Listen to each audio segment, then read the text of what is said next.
where I've put a lot of water in the background is where I get out my heat gun and dry that off. And I do that just so that the next line that I put in here, even though this is still water soluble, it's not so wet that when I work with it again that my lead falls into, I'm not doing dry into wet. I'm doing dry onto dry, but it's still water soluble.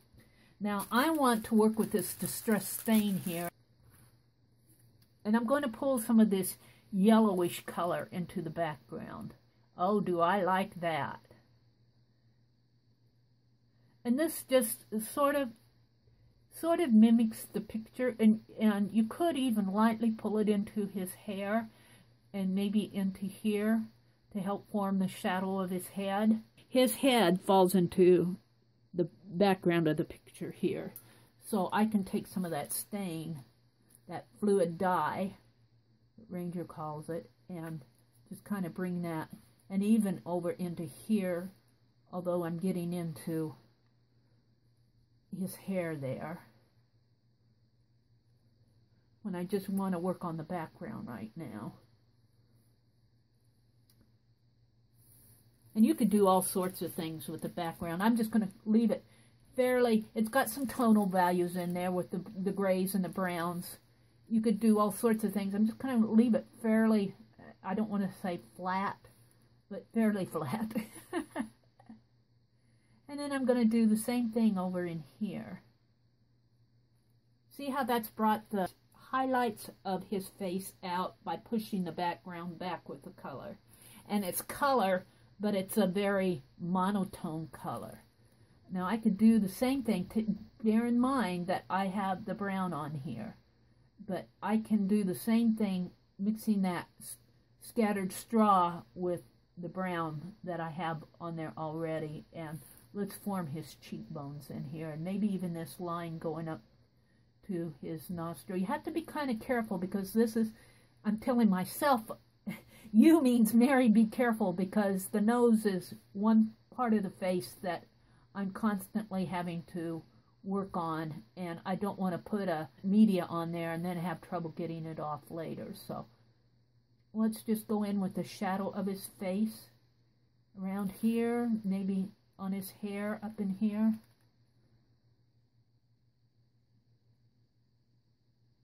Just kind of defining. Like I said, I think this guy was probably a pretty handsome dude in his day, in his early teens and in his not his early teens, but his late teens, like when he was around 19 or 20. I'll bet he had the ladies chasing him. Now he's got that white beard in there, but he's got this chin coming down. He's got a very definite chin line, and he's got a very definite high cheekbone up in here. Shadow on this eye, but not so much under it.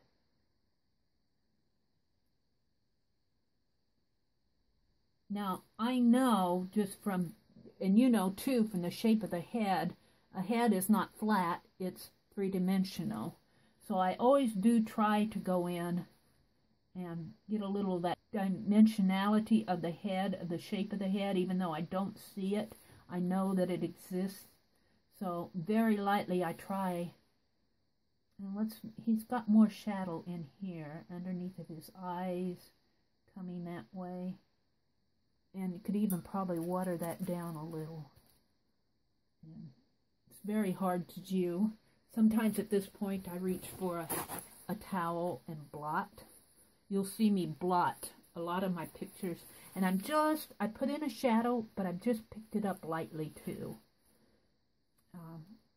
Maybe even under this eye. I'm going to work on the eyes a little bit more. But right now I'm just kind of putting in some tones on this. And I probably even have more of a deeper color and a deeper definition on my drawing. On the picture, because I made it sepia, his whole face is in shadow. You got really dark shadows under the eyes, but you don't have these white highlights on his face on the picture as I do on the drawing. But this is my artistic license. I'm going to leave it this way because I kind of like that. I need some shadow underneath of his nose here. Kind of forming that ridge. I get really, the nose is one of my areas that I'm working on. One of those challenges for Meri. Now his beard has a lot of color down in here. I think these beards are weird. They almost look like a fake Santa Claus beard. But I will give this guy credit. He's got his beard coming off of his chin, which gives it a little bit more realism in there. And it doesn't look like it's been put on with a string. I'm going to bring some of that down in here, even though that's really all of this in here. I'll have to go back in with it darker. Let's smooth out these lines. His jacket, his coat. I need some more brown color in here. And here I'm just blocking in color. And I can tell you that I already have a lot of color on here. My mind is saying stop and put in some lines. I'm just kind of softening the lines that I already have in here. This ear, you can tell it's an ear, but it falls into the shadow in here. Same way with this, kind of falls into the background in there. And probably even some of this beard has some, it's not just a white shape.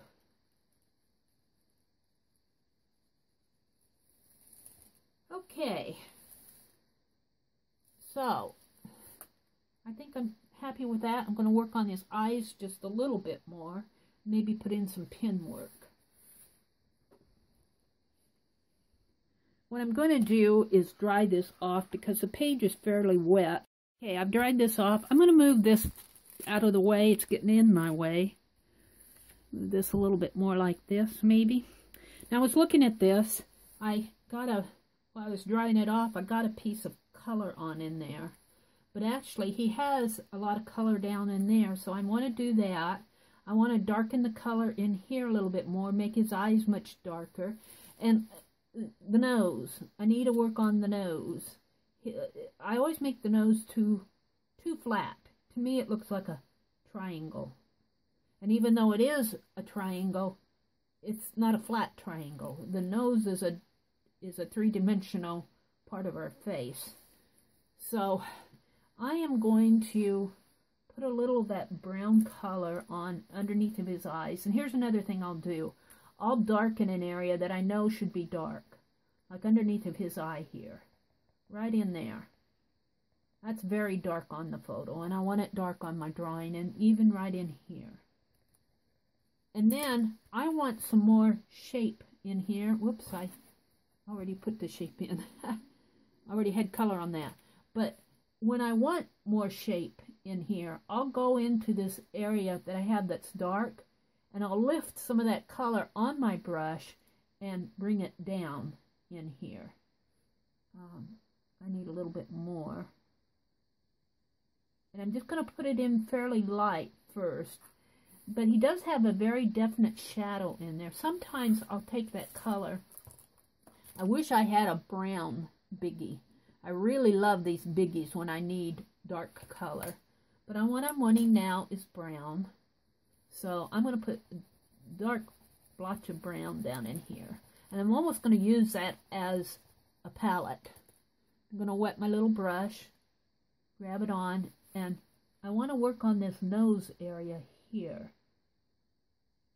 See, I'm lifting that color from my palette, my little pretend palette. And I'm just I have a very, very thin brush. And I'm just kind of sketching in his nose and where I think that shadow should be.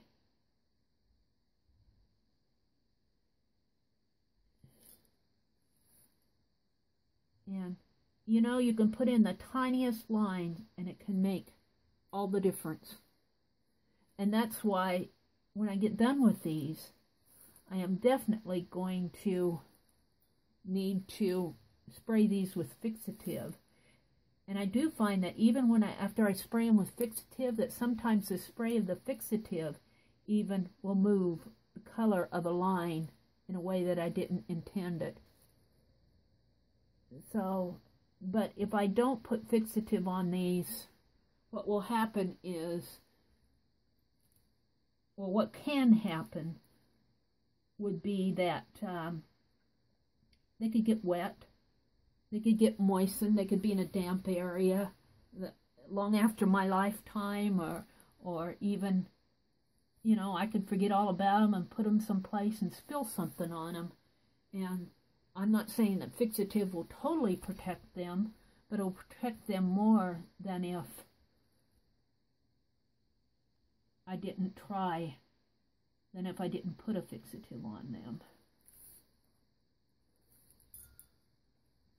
Now, put more brown area in here.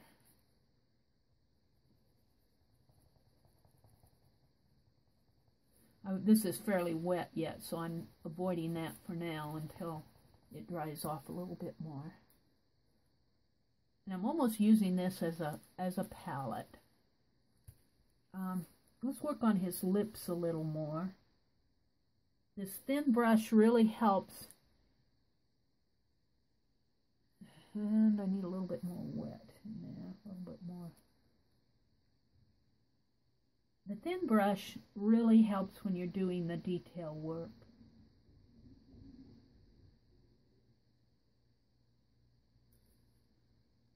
And his lips kind of come down and they've got that line there. And then he's got shadow. Lips fall there. It kind of has a line coming there.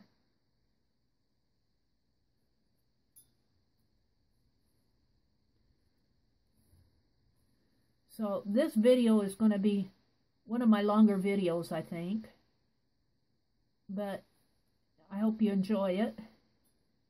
Because I'm just trying to verbalize to you what I'm thinking of when I'm doing something like this.